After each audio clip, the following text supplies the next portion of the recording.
Bienvenue dans cette grande rétrospective sur un match légendaire.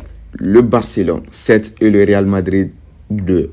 Dispute le 24 septembre 1950 au stade de Costa, l'ancien stade du Barça.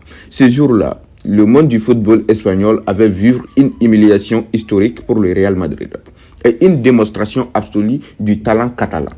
Ce Classico n'était pas un match comme les autres, c'était un deuil de prestige, une bataille d'honneur et surtout une rivalité déjà chargée d'histoire politique et sociale et sportive. En 1950, l'Espagne sortait d'une période difficile sous le régime fantastique.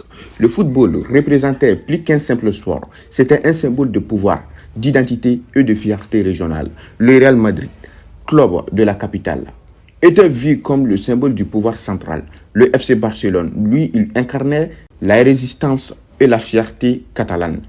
À cette époque, le Barça venait de construire une équipe talentueuse autour d'un joueur extraordinaire, Kubala Lazzezzo, un génie venu d'Europe de l'Est.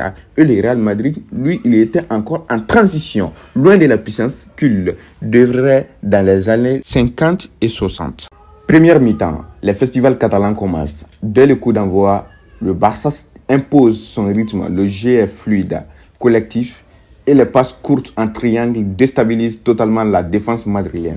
À la 14e minute, premier but du Barça. À la 14e minute, premier but du Barça.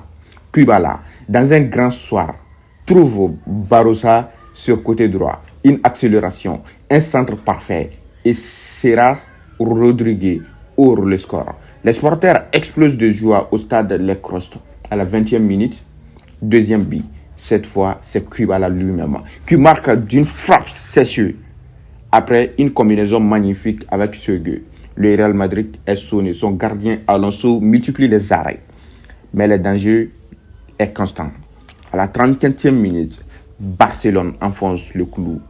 Barossa profite d'une défense madrilène trop passive pour inscrire le troisième but. 3-0. La domination est totale. Le Real Madrid n'arrive pas à sortir de son camp. Les rares contre-attaques sont stoppées par Armalé, le gardien barcelonais, impériable ce jour-là. Deuxième mi-temps, la tempête bleue et grenat. Le Real Madrid tente de réagir après la pause. Di Stefano n'était pas encore arrivé à Madrid. Il viendra 3 ans plus tard. Donc l'équipe manque cruellement de leader.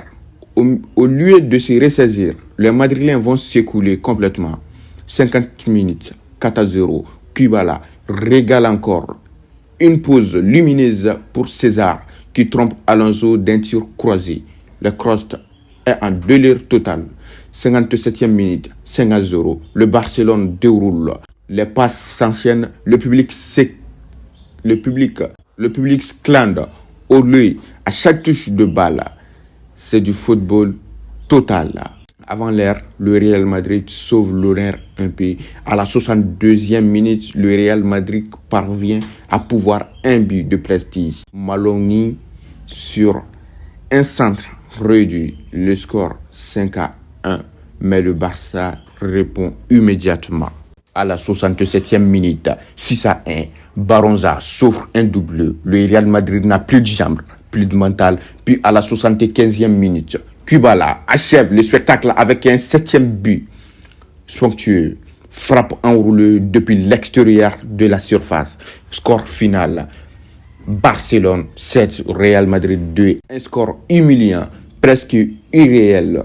À ce niveau, le Barcelone venait d'ouvrir au public catalan le plus grand triomphe de son histoire face à Madrid. Un match devenu mythique. Analyse tactique de ce match. Ce match a marqué un tournant dans la façon de jouer du FC Barcelone. L'équipe pratiquait déjà un jeu de position basé sur la circulation du ballon et le mouvement collectif. Le Real Madrid, de son côté, jouait encore un football plus rédigé et vertical. Le Barça a tout simplement inventé ces jours-là les bases du tiki-taka moderne. Bien avant Cruyff et Guardiola, bien et Guardiola. Les héros du soir.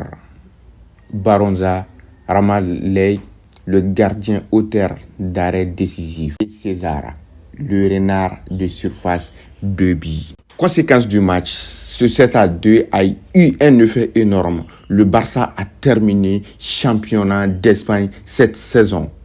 Le Real Madrid, humilié, a commencé à reconstruire et quelques années plus tard, l'arrivée de Di Stefano change tout.